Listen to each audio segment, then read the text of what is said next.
ഇന്നത്തെ എൻ്റെ ഒരു പുതിയൊരു വീഡിയോയിലോട്ട് എല്ലാവർക്കും സ്വാഗതം. ഇന്ന് ഞായറാഴ്ചയാണ്. അപ്പോൾ ചേച്ചിയുടെ വീട്ടിലാണ്.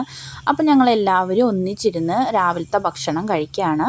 എല്ലാവരും കൂടി ഉള്ളപ്പോൾ ഒരു രസമാണല്ലോ ഒന്നിച്ചിരുന്ന് ഭക്ഷണം കഴിക്കാനും. ഇവിടെ ഒരാൾ മിസ്സിങ് ആണ്, ചേച്ചിയുടെ മോൻ. അവൻ ഇപ്പം എണീറ്റതേ ഉള്ളൂ എന്ന് തോന്നുന്നു. അവന് ഇനി കുളിച്ചിട്ടൊക്കെ വന്ന് കഴിക്കുകയുള്ളൂ. അപ്പോൾ രാവിലെ ഇന്ന് സ്റ്റൂവും വെള്ളയപ്പവും ആയിരുന്നു കേട്ടോ. അപ്പോൾ അതൊക്കെ കഴിച്ചതിന് ശേഷം പാത്രങ്ങളൊക്കെ എല്ലാവരും കൂടിയൊക്കെ കഴുകിയൊക്കെ വെച്ച് പിന്നെ കുറച്ച് നേരം അങ്ങനെ എന്തെങ്കിലുമൊക്കെ സംസാരിച്ച് അങ്ങനെ ഇരിക്കും. പിന്നെ ഉച്ചക്ക് എന്തൊക്കെ കറികളൊക്കെ വേണമെന്നുള്ള കാര്യമൊക്കെ ചർച്ചയിലാണ്. പിന്നെ കുറച്ച് വീട്ടുവിശേഷങ്ങളൊക്കെ ആയിട്ട് അങ്ങനെ ഇരിക്കുകയാണ് എല്ലാവരും കൂടി. ഇവിടെ വന്നപ്പോഴേ ആമിക്ക് ഭയങ്കര സന്തോഷമായി. എന്താണെന്ന് വെച്ചാൽ ഇഷ്ടംമാരെ മുറ്റം ഉണ്ടല്ലോ ഒന്ന് നടക്കാനൊക്കെ. അവിടെ നസ്രത്ത് അധികം മുറ്റമൊന്നും ഇല്ലാത്ത കാരണമുള്ള സ്ഥലത്ത് അവർ മൂന്നുപേരും കൂടി ഇരുന്ന് കളിക്കാറാണ് പതിവ്. അപ്പോൾ ദേ ഇതാണ് ചേച്ചിയുടെ വീടിൻ്റെ ഫ്രണ്ട് വശം. ഇവിടെ നേരെ കാണുമ്പോൾ ഒരു ചെറിയൊരു ഗേറ്റ് ഉണ്ട് കേട്ടോ. മെയിൻ എൻട്രൻസ് എന്ന് പറഞ്ഞാൽ ആ വലിയ ഗേറ്റിൻ്റെ അവിടെയാണ് മെയിൻ എൻട്രൻസ്. അപ്പോൾ ദേ ഇവിടെ ഒരു ആൾ കൂടി ഇരിക്കുന്നുണ്ട്. ഇത് അവളാണോ അവനാണോ എന്ന് ചോദിച്ചാൽ അവളാണെന്ന് തോന്നുന്നു എൻ്റെ അറിവിൽ. അവൾ വിചാരിക്കണ പോലെയല്ല, ഇച്ചിരി ദേഷ്യക്കാരി കൂടിയാണ്. അപ്പോൾ ദേ ഞങ്ങൾ ഇനി ഉച്ചക്കത്തേക്കുള്ള ചീര, ഇവിടുത്തെ അമ്മ ചീര നട്ടിട്ടുണ്ടായിരുന്നു. അപ്പോൾ ചേച്ചി പറഞ്ഞു ഇന്ന് ഉച്ചക്ക് ചീരയും ചെമ്മിനും വെക്കാമെന്ന്. അപ്പോൾ അതൊക്കെ പറിക്കാനായിട്ട് ഞങ്ങൾ പോവാണ്. അപ്പോൾ അതേ കുറേ കപ്പയൊക്കെ ഉണ്ട് കേട്ടോ. എൻ്റെ മോളാണ് എനിക്ക് വീഡിയോ ഒക്കെ എടുത്ത് തരണത്. അപ്പോൾ ഇപ്പുറത്തെ സൈഡിൽ അച്ചിങ്ങയുണ്ട്, പാവലുണ്ട്. ചീര ഏകദേശം നല്ല രീതിയിൽ ആയിട്ടിരിക്കണേണ്. മതി, ഓക്കെ, പോസ്റ്റ്.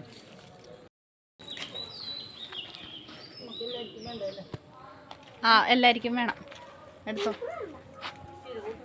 അമ്മയെ കഴിക്കണം കേട്ടാ, കണ്ണിന് നല്ലതാ. അതാ കൊള്ളാം.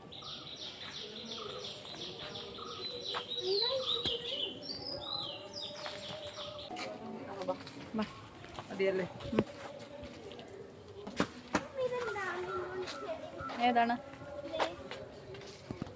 എന്താണ് ആമി? അത് അറിയില്ല. ബയോഗ്യാസ് ആണ്. കളർ കണ്ടല്ലേ, നല്ല തണ്ടിൻ്റെ പട്ടുചീര. ഇത് ഇതിന്റെ കളർ കണ്ടോ അമ്മയാ? പട്ടുചീര എന്നാണ്. അമ്മിനെ കിട്ടണ്ട, ഇതുപോലത്തെ തണ്ടിന്റെ കളർ ഞാൻ കണ്ടിട്ടില്ല.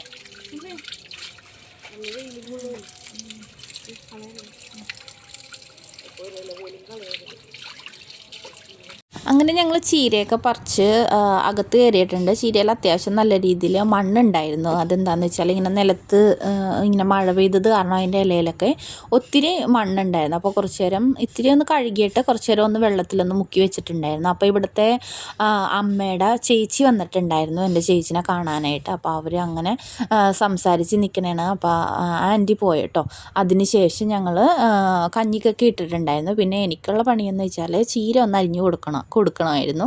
അപ്പോൾ കട്ടിംഗ് ബോർഡ് ഇല്ലായിരുന്നു. അപ്പോൾ കുറച്ച് നേരം ഞാൻ കത്തി വെച്ച് അരിഞ്ഞു. പിന്നെ കുറച്ചുള്ളത് കത്രിയൊക്കെ വെച്ച് അരിഞ്ഞിട്ടുണ്ടായിരുന്നു. അങ്ങനെ ഞങ്ങൾ വീണ്ടും അപ്പോൾ ഉച്ചക്കത്തെ ഊണിലോട്ട് കിടക്കുകയാണ്. അപ്പോൾ ചീര ഉണ്ടായിരുന്നു, പിന്നെ കുറച്ച് ബീഫ് ഉള്ളത് അമ്മച്ചി ഒന്ന് വറുത്തെടുത്തിട്ടുണ്ടായിരുന്നു, പിന്നെ മോരുചാറുണ്ടായിരുന്നു, പിന്നെ ചേച്ചിയുടെ അമ്മ കുറേ അച്ചാറൊക്കെ ഇടുമായിരുന്നു കേട്ടോ. അപ്പോൾ അതിൽ ഞാനെടുത്തത് മുന്തിരി അച്ചാറും പിന്നെ എന്താണ് വടുകപ്പുളി നാരങ്ങയുടെ അച്ചാറില്ലേ, അതുമായിരുന്നു. ഞാൻ ആദ്യമായിട്ടാണ് കേട്ടോ ഈ പച്ചമുന്തിരിയുടെ അച്ചാർ കഴിക്കണത്. നല്ല ടേസ്റ്റ് ഉണ്ടായിരുന്നു. അങ്ങനെ കുറേ നേരം അങ്ങനെ ഇരുന്ന് കഴിഞ്ഞപ്പോഴേക്കും വൈകിട്ടായപ്പോഴേക്കും എൻ്റെ അനിയത്തിയും പിള്ളേരും ഹസ്ബൻഡും കൂടി വന്നിട്ടുണ്ടായിരുന്നു. പിന്നെ അവരുടെ കൂടെ വീണ്ടും ഒന്ന് പറമ്പിലോട്ടൊക്കെ ഇറങ്ങി കേട്ടോ.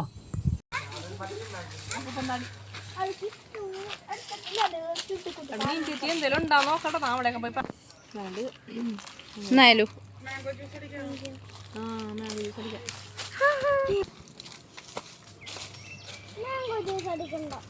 വൈകിട്ടായപ്പോഴേക്കും അത്യാവശ്യം നല്ല രീതിയിൽ മഴക്കാരൊക്കെ കണ്ടത് കാരണം അനിയത്തി ഹസ്ബൻഡും വെക്കം തന്നെ പോയി. അവൾക്ക് നാളെ ജോലിക്ക് പോകാനുള്ളത് കാരണമാണ്, അല്ലെങ്കിൽ ഒരു ദിവസം അവർ ഇവിടെ തങ്ങിയാനേ. അപ്പോൾ ദേ വേഗം തന്നെ ആമി ചെടിയൊക്കെ നനയ്ക്കുകയാണ്. അപ്പോൾ ഞാൻ പറഞ്ഞു എന്തായാലും മഴ പെയ്യുമല്ലോ, ഇനി നനക്കേണ്ട ആവശ്യമില്ലല്ലോ എന്ന് പറഞ്ഞപ്പോൾ അവൾ പറഞ്ഞു സാരമില്ല എനിക്കിഷ്ടമാണെന്നും പറഞ്ഞ് നനക്കണേണ്. അപ്പോൾ കുറച്ച് ഭാഗം ഞാനും നനച്ചിട്ടുണ്ടായിരുന്നു കേട്ടോ. അപ്പോൾ എൻ്റെ ഇന്നത്തെ ഒരു വീഡിയോ തീരണേണ്. അപ്പോൾ എൻ്റെ വീഡിയോ ഇഷ്ടപ്പെടണമെങ്കിൽ എല്ലാവരും ഒന്ന് കണ്ട് സപ്പോർട്ട് ചെയ്യണം. കൂടെ ഒന്ന് സബ്സ്ക്രൈബും ലൈക്കും ഷെയറും കമൻറ്റും ഒക്കെ ഒന്ന് ചെയ്തേക്കണേ.